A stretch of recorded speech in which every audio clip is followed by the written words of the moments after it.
Don't you dare call the police. If you do that, I won't forgive you. My usually gentle husband yelled at me with a fierce expression on his face. I stopped my hand from making a phone call and stared at my husband. Don't call the police, he said. But my mom is missing, you know.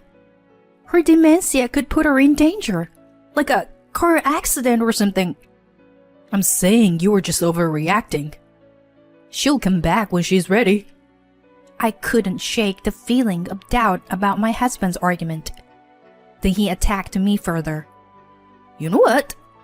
I've been meaning to say this for a while, but your nervousness is making her dementia worse. Don't move around too much and wait for her to come back. He left me dumbfounded and went back to his room. Does he really care about my mother's safety? I felt betrayed by someone who was important to me and was in shock. I have to go look for her now. I pushed aside my sadness and started searching for places where my mother might be. This wasn't the first time my mother disappeared. It started a few months ago. What? My mother? Okay, I'll come right away. The call from the police was just like a bolt from the blue. They had found my mother under the overpass. I grabbed only my cell phone and wallet and hurried to the location they had given me. When I arrived, a young police officer was standing by my mother's side. He bowed slightly and he noticed me approaching. My mother had a vacant expression, but there was a gentle smile on her face that somehow made me uneasy. Thank you for your help. I really appreciate it. Mom, come on, let's go home. Lisa? What's wrong? My mother seemed to have only just noticed my presence. I realized it would be best not to take her home, so I took her to the hospital instead. The diagnosis was dementia. I thought I was prepared, but when the doctor told me, I felt like I had been plunged into a deep, dark hole. I hesitated about whether to tell my mother, but I knew it would affect her daily life, whether she knew or not. So I gathered my courage and told her. She seemed to resign herself to the news and just said, I see. Although her symptoms has just begun, I decided to send her back to her home for now, since they were not so severe. When I returned to my family home for the first time in a while, I was shocked to see so many shopping bags. Mom, why do you have so many shopping bags? Well, you see, I've been forgetting things a lot lately, my mother said in a serious tone and began to tell me about what had happened recently. It seems that she has been buying seasonings and stationery repeatedly and has also become forgetful about small things, such as forgetting to lock the front door or flush the toilet. However, she couldn't bring herself to tell anyone because she thought they would worry. When I heard about it, I almost cried. If only I could create a more comfortable atmosphere for her to talk to me. I regretted it, but I couldn't turn back time. All I can do now is to do what I can. After returning home, I reported what happened today to my husband, Bo. That's why I want to live with my mother.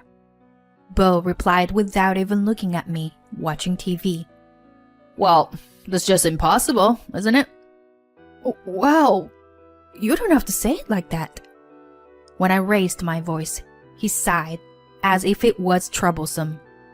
We don't have money, and we can't take care of her in such a condition. She may be your parent, but she is a stranger to me. I don't want my hard-earned house to be filled with filth, you know? Although I wanted to argue with my husband's terrible attitude, I held back. If I fought with him now, it would really make it difficult for me to take care of my mother. My husband continued to bombard me with words, knowing or unknowingly about my feelings. When my parents were sick, I didn't cause you any trouble, did I? That's why this conversation is over. When his parents fell ill, his siblings worked hard to take care of them. However, I remember how Bo behaved shamelessly during the funeral, as if he had done all the hard work himself. Thinking that I couldn't rely on my husband any further, I decided to go to my parents' house and take care of my mother myself. From that day on, I started a busy life of household chores, part-time work, and caregiving. I consulted with the local government and managed to find some service that could be used within the scope of my mother's pension.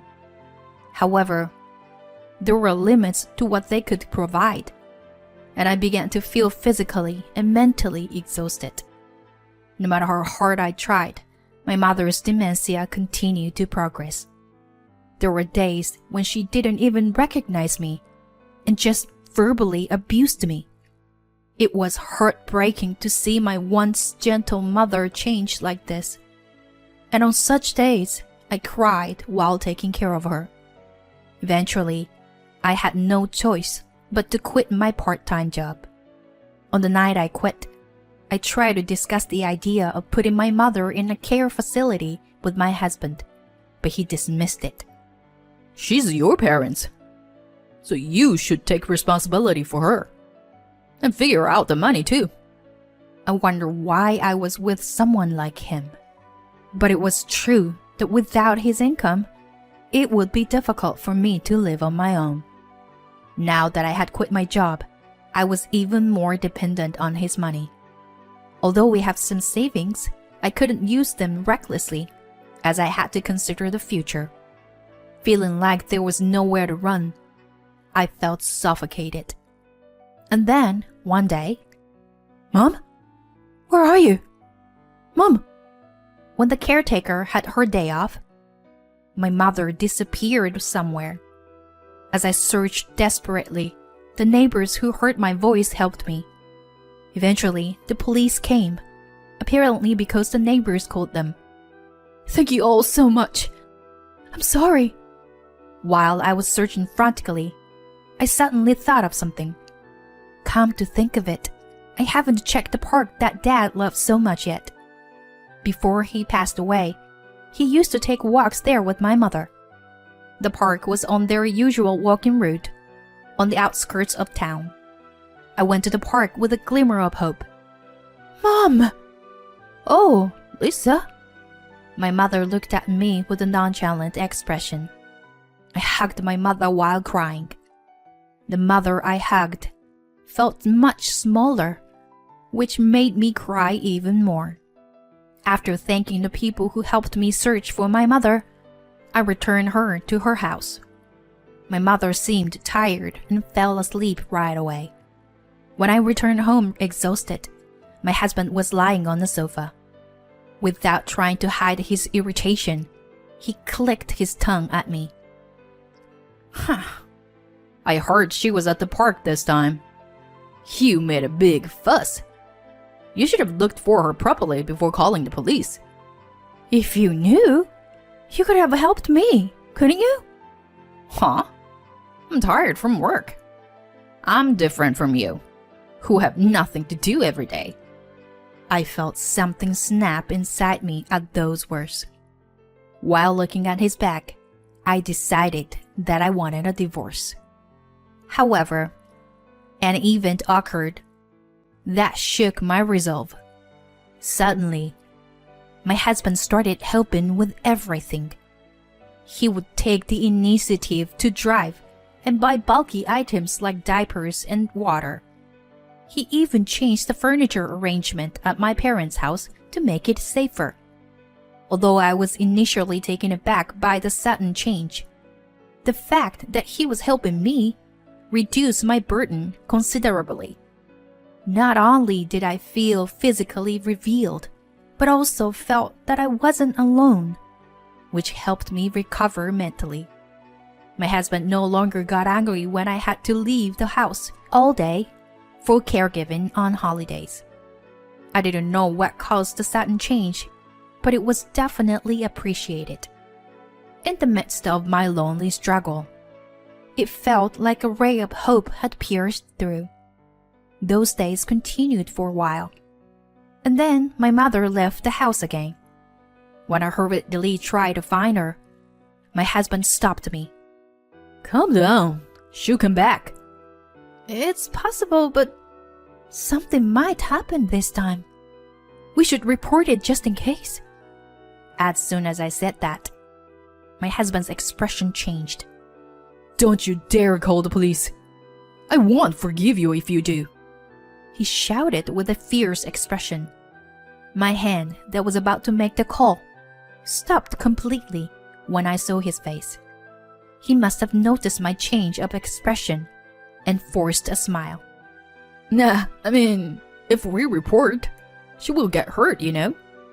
She's probably just around here somewhere as usual. With that, my husband hastily went back to his room. His shouting voice continued to ring in my ears, and I couldn't shake it off. So I slumped down where I was. I clenched my fist tightly and tried to calm myself down before leaving the house to look for my mother. As I walked around looking for her, I spotted her coming out of a convenience store near the house. I rushed over to her and saw that she was carrying a shopping bag. Mom, what are you doing here? Lisa, I just came to buy some snacks and tea. You need them when you have guests over, don't you? We already have more than enough at home, but I just couldn't resist. I bit my tongue and tried to force a smile. You're right. Let's go back home. Oh, and you want one, Lisa? I shouldn't leave my mother alone for too long. I knew my husband might object, but I thought it would be better for us to live together. When we got home, I could hear my husband talking on the phone. What are you doing? We arranged to do it today, Since the helper was off. Come on. Don't tell me you forgot. Bo? What is he talking about? I thought something was suspicious, so I deliberately made some noise as I entered the house. My husband quickly hung up the phone and put on a fake smile as he let my mother inside. That night, I got up quietly so as not to wake my mother and my husband. I used fingerprint authentication to open his phone and looked at his messages. There were a lot of exchanges with a woman named Amber, and from the contents, it seemed like she was his mistress. There are mountains of photos of luxurious restaurants and trip that they went together, uploaded on the message app. I wonder where all this money is coming from for such extravagance. I hastily checked our joint account balance and was surprised to find that it had decreased by more than half. Surprisingly calm, I tried to imagine the situation and my husband's intentions.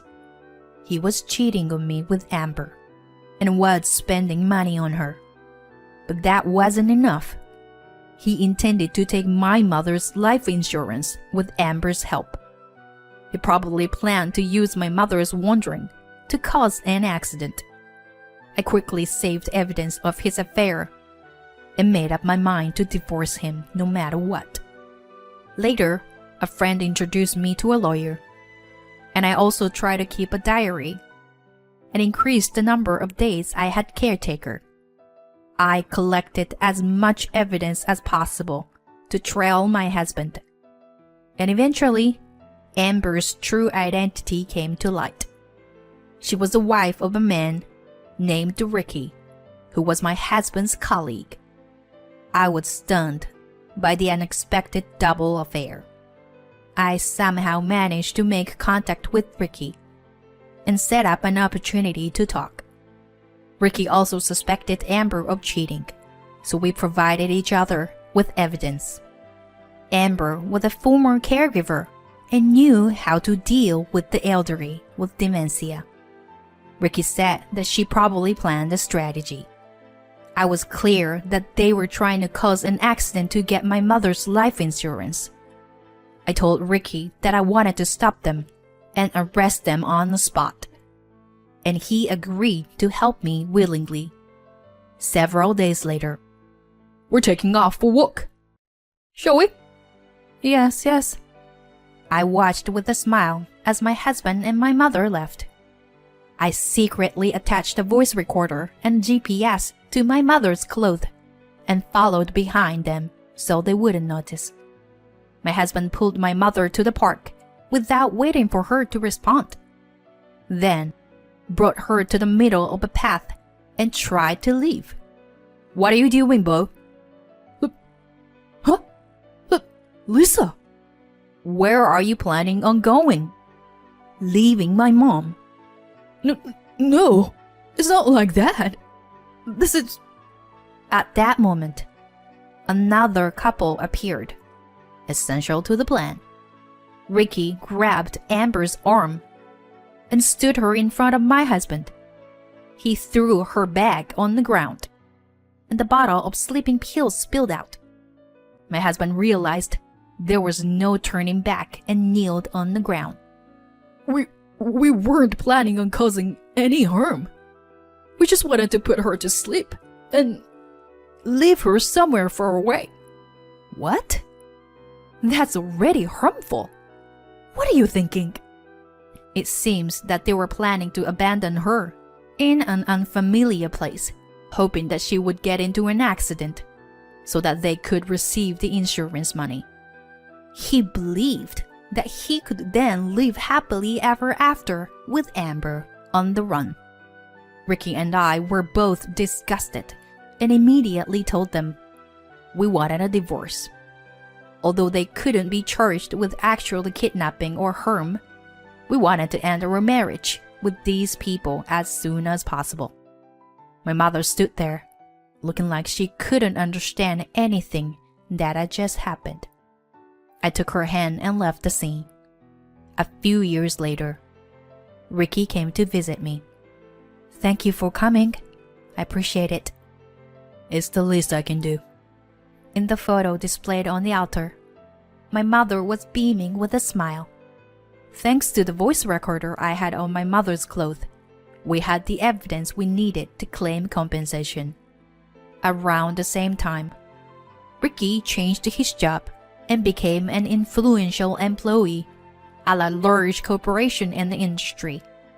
As a result, my ex-husband's bad reputation spread throughout the industry, and he could not find work in the same field. It seems that once he became unemployed, his relationship with Amber became strained. After all, she was only interested in his money. As the progression of dementia advanced, my mother peacefully passed away 3 years after I started taking care of her.